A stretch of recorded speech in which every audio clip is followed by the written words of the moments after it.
MAGA loyalist Marjorie Taylor Greene will lead the House subcommittee for DOGE next year.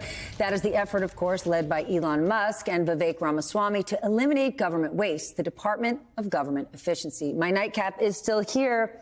A lot of people are wondering, where's J.D. Vance? Oh, can I ask you something? So she's leaving, she's not leaving the Congress, right? No. But isn't DOGE like just a blue ribbon sort of thing? It's not an official government agency. It's not official. In fact, they are volunteers. Okay. Because Musk and Ramaswamy being volunteers means they don't have to divest, they don't have to have background checks, they don't have conflicts of interest. Okay. They just get to give their recommendations and let's see what happens. Yeah. So she can do that. There's no conflict of interest with her working at DOGE and also my being a sweet governor. love. Yes, ma'am. Welcome to 2024. Conflicts of interest were yesteryear. But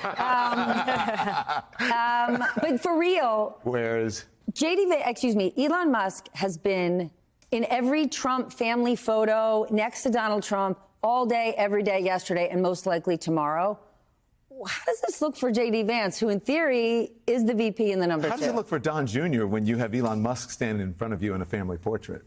I mean, fair, totally right? fair. I don't know. I mean, I will just say that my mom texted me saying, wait a minute, who is the vice president? Is it, and where is the same question that you're asking, where is J.D. Vance? Because all I'm seeing, she says, is Elon Musk. Well, one of the great dramas is going to be to watch these two guys and how this plays out. You know, arguably the two most powerful guys in the world. Who's the boss? I'd like you to ask each one of them. Now, the day Donald doesn't feel like he's the boss, Elon's got a problem. Yeah. But, you know, there's so many reasons. You have a theory. I know you're going to say that you think it's going to get along. I think it's going to be like wrestling. Like they'll fight, they'll get back together, they'll fight. One guy will be a bad guy, another will be a good guy. I mean, but I think the drama between those two guys is going to be one of the big news stories coming up. I think they find him all to be amusing at this point, people I've spoken to around Trump, because he'll just say like really outlandish things, and he'll talk about like going to Mars, or why don't we change the defense system? Why aren't we just using drones? Like he'll just come up with these fantastical ideas, and they're just like, whoa, this guy is brilliant, and they're enjoying being around this guy. I mean, he's the richest man in the world. He gave Trump a ton of money, but he's not the most socially savvy. And the people who tend to survive around Trump, they understand how to survive in Trump world, and that means like giving him his space, recognizing your enemies who are around you, and obviously, like, don't irritate Trump, because like Howard Lutnick, he's the head of the transition. He irritated Trump a lot, and that's why he got Commerce But Secretary. is it different when you have $300 billion?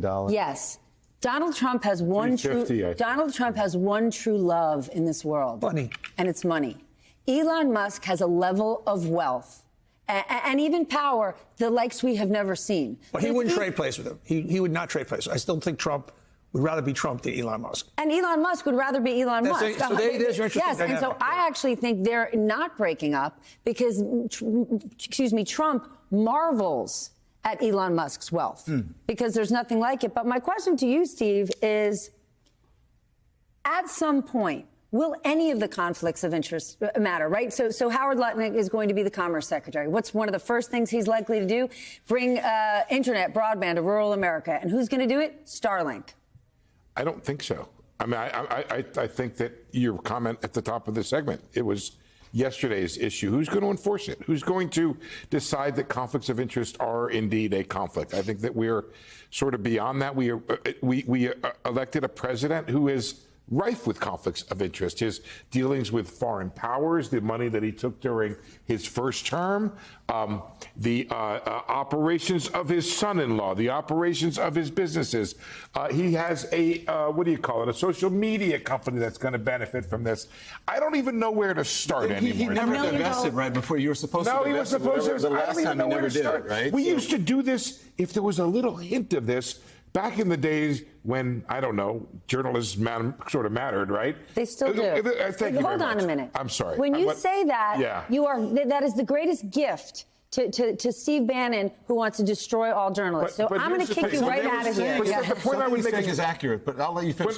When we would get a hint or a whiff of a conflict, it would blow up into a very big deal. True. True. It is just not the case anymore. I don't know why that is. I don't mean to denigrate journalism. I'm a lifelong journalist. I'm a huge supporter of journalism, but I just don't know Because where and how it matters anymore. People care about, are their problems being solved? If my pocketbook, if my bread costs less, and I'm not worried about immigration, and I don't feel crime's bad, they don't even know what a conflict of interest is. But I think you're Don? saying something very smart about journalism that has sort of, has been in the zeitgeist, especially this was the streamer, influencer, podcaster election. And Donald Trump knew it, and he went to those folks and he actually energized and animated and electrified a part of the electorate that hadn't been before. Young people, young men, especially young white men on college campuses. Who would have thought that that would have been, this election was fought on the margins, won and lost on the margins. And so he electrified that demographic, which I saw it happening in real time as I went to college campuses across the country. Steph, But hold on, wait. But when you look at who he amplifies, those folks, right? The Joe Rogans. He's not trying to go on NBC, ABC, CBS, CNN, MSNBC for interviews. He's going there. Watch who's going to be in the press briefing. See if influencers may be sitting in the front row or in front But Don, of actual there's a old different school issue. journalists. Democrats There's are a doing different that issue. too. Journalists covered all those conflicts of interest last time. Yeah. We're absolutely willing and ready to cover them again. Right. But there's a question to the Biden administration. Because when Joe Biden was running in 2020, he said, elect me, because I'm going to close all these loopholes. Never again will you have a president that can run a business, not disclose his taxes. We're going to, because the problem is, all these things that Donald Trump is doing are legally allowed. And you remember when the last administration, they would laugh at us. Yeah. You'd say, Kellyanne Conway, this is unprecedented. This is inappropriate. And they would go, sure, it's inappropriate, but it's not illegal. illegal. And in the last 4 years, when we thought Democrats were in power and they would change the rules, and before you ran for president, you would be legally forced to show your taxes and do all these things. It never happened. No, and so now we have Trump 2.0 oligarchy. Absolutely. And actually, That's a good one. You That's trademark. what- You were practicing that one like the black jobs I'm that a Michelle trademark Obama. that right there. That's a hard one to follow. And in fact, if you look at the people who were around Joe Biden, they were some of the worst in terms of conflicts of interest. I mean, basically, his entire inner circle was full of former lobbyists that had come Hold along on, with hold him. on, hold on. That's true. No, yes. Steve But they were, Ricchetti- hold on. Steve They were Ricchetti, former- Anita Dunn. They were former lobbyists. Yeah. And when they worked in the White House, they had absolutely no real-time conflicts. The conflicts we are talking about with Donald Trump are live right now. Right? Kelly Loeffler right now, what's happening with her company and Truth Social, and she's going to get a post in the White House. I mean, like, you can't even compare the conflicts that have existed in the Biden White House. And you But also you'll- can't I mean- compare it to Steve's point. And who's going to say something? I mean, it's like... I think we're going to keep doing it. We're just- But I want to ask Donnie a quick question, which has struck me that the 78-year-old candidate Trump ran a younger campaign. 100%. And the idea of reaching out to younger people, I think that this was a certain, it highlighted a certain sclerosis, if you might, in the Democratic Party. They are older. They acted older. They ran an older campaign. Too careful. The things that You're too careful. Don was talking about were fantastic on the part of the Trump campaign, and they were never responded to by Harris. Look, they understood. Trump, you can say what you want about him negatively. Trump gets media, the culture, the pulse. He just has, it's like it's through his body. He understands that. So he had that going in. Also, a lot of young people just related to like the strength and the visceral, particularly the young men, that's what they took away. Like I spoke to so It's many. not the strength, it's fear. The young people weren't voting out of fear. There was some fear there from young people because young people are afraid they too are afraid of being canceled. They too, sort of that kind of pretend stuff, or right. think that they know about the economy when mom and dad are paying the credit card bills and the whatever. But they're afraid that he gets them to believe that, oh my God, the economy is bad. He's more or he entertaining. gets them to believe.